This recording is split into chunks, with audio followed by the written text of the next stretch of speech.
আসসালামু আলাইকুম বন্ধুরা, সবাই কেমন আছেন? আজকে আমি আপনাদের সঙ্গে শেয়ার করব খিচুড়ি ভোনা, গরুর গোশত ভোনা অ্যান্ড মুরগির মাংস ভোনা। তো এখানে আমি ডালটা সিদ্ধ করে নিয়েছি, দেখতে পাচ্ছেন। আর মশলাগুলো এখন ব্লেন্ড করে নেব। এই যে এখানে রসুন বাটা নিয়েছি,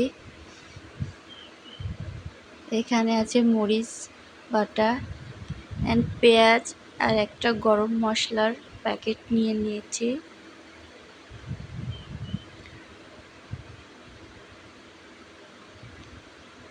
এখানে কিছুটা গরুর মাংস নিয়েছি, দিয়ে দিচ্ছি রসুন বাটা, পরিমাণ মতো রসুন বাটা দিয়ে দিলাম। এখন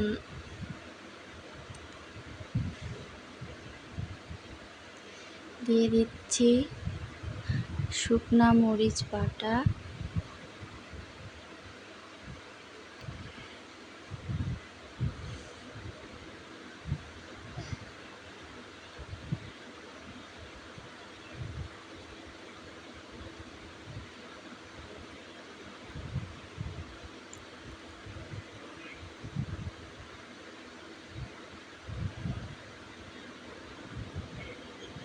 দিয়ে দিলাম কিছুটা পেঁয়াজ কুচি,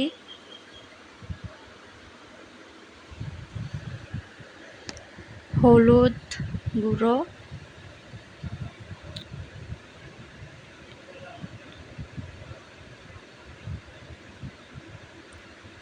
পরিমাণ মতো লবণ,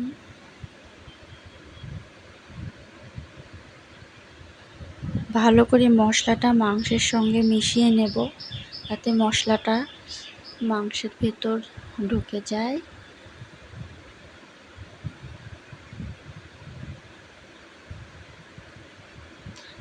ভালোভাবে মাখিয়ে নিচ্ছি সব রকমের মশলা দিয়ে। এভাবে মাংস রান্না করলে মাংসটা খেতে অনেক ভালো হয়। এখন দিয়ে দিচ্ছি পরিমাণ মতো তেল দিয়ে আবার ভালো করে মাখিয়ে নিলাম।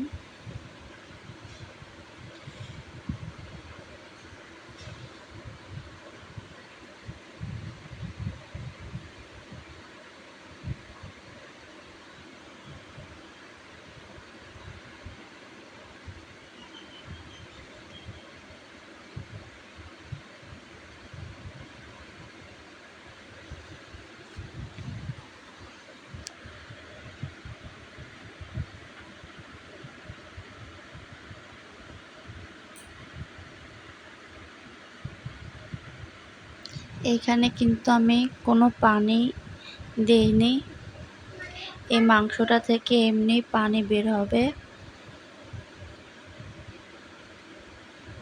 গ্যাসটা জ্বালিয়ে দিলাম। এখানে আরেকটা পাতিলে আমি তেল দিয়ে পেঁয়াজ কুচি দিয়েছি, একটু নাড়িয়ে নিলাম।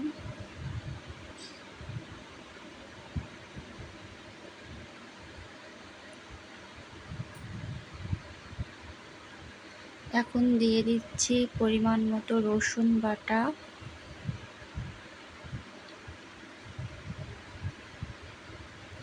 এরপর মরিচ বাটা দিয়েছি, গরম মশলা বাটা দিয়েছি। ভালোভাবে একটু নাড়িয়ে নিচ্ছি যতক্ষণ না মশলা থেকে তেলটা বের হবে, ততক্ষণ ভালো করে মশলাটা কষিয়ে নিতে হবে। এপাশে আমার গরুর মাংসটাকে একটু নেড়ে দিচ্ছি যাতে তলা থেকে লেগে না যায়।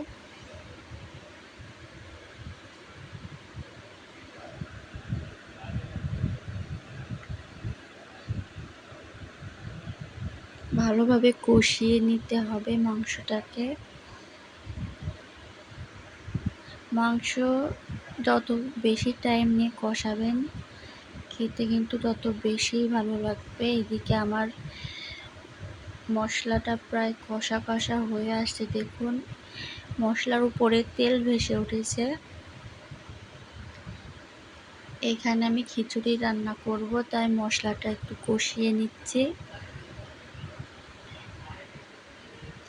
দেখুন আমার মশলার উপরে কি সুন্দর তেল উঠে এসেছে। এখন আমি ডালটা দিয়ে দেব।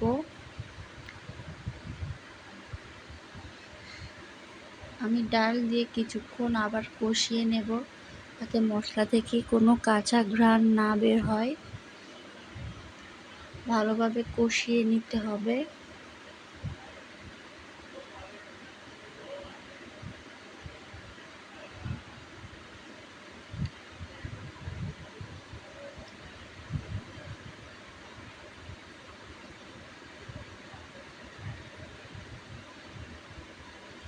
এখানে নিয়ে নিয়েছি কিছু মুরগির মাংস।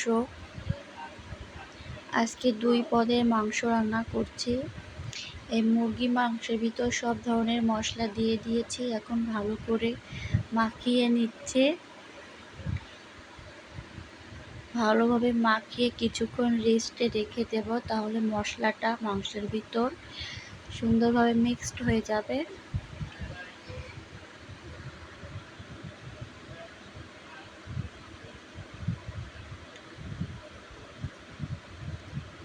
এখানে চাল ধুয়ে নিয়েছি। চালটা এখন ডাল মশলার মধ্যে দিয়ে ভালোভাবে কষিয়ে নিব। এইভাবে খিচুড়ি রান্না করলে খিচুড়িটা খেতে অনেক স্বাদের হয়। মাশাআল্লাহ অনেক মজা হয়েছিল রান্নাটা, সবাই খেতে ভালোই বলল।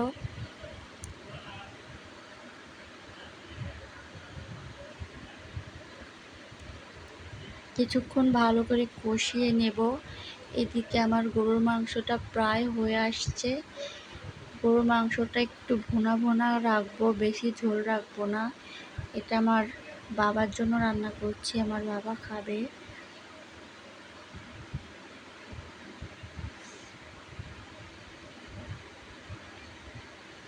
এই জন্য অল্প পরিমাণ নিয়েছি, খুব বেশি পরিমাণ নিইনি। এদিকে দেখুন আমি মাংসটা বসিয়ে দিচ্ছি। মুরগির মাংসটা মশলা দিয়ে ঢেকে দিয়েছিলাম। এখন কতটা পানি বের হয়েছে দেখুন। আমি কিন্তু একটু পানি দেইনি মাংসের ভেতর, নিজে থেকেই অনেকটা পানি বের হয়েছে। এই পানি দিয়ে ভালোভাবে কষিয়ে নেব।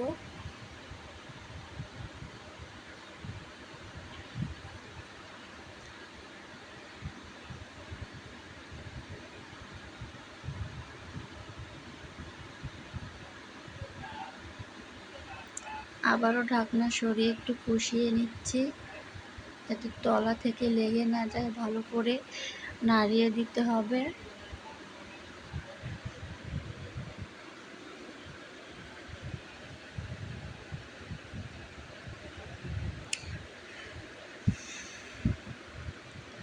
এখন একটু পানি দিয়ে দিচ্ছি, বেশি পানি দিব না, যেহেতু আমি এটা একটু কষা কষা মতো রাখতে চাইছি। এই কারণে অল্প একটু পানি দিয়ে নেড়ে চেড়ে দিচ্ছি। কিছুক্ষণ জাল করে নেব। দেখুন আমার গরুর মাংস কিন্তু রেডি হয়ে গেছে। খেতে কিন্তু খুবই স্বাদ হয়েছিল। এদিকে আমার মুরগির মাংসটাও প্রায় রেডি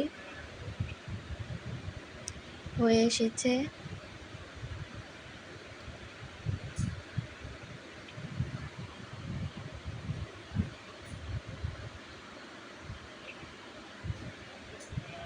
এদিকে আমার খিচুড়িটাও হয়ে গেছে। রান্না প্রায় সবটাই শেষের পথে।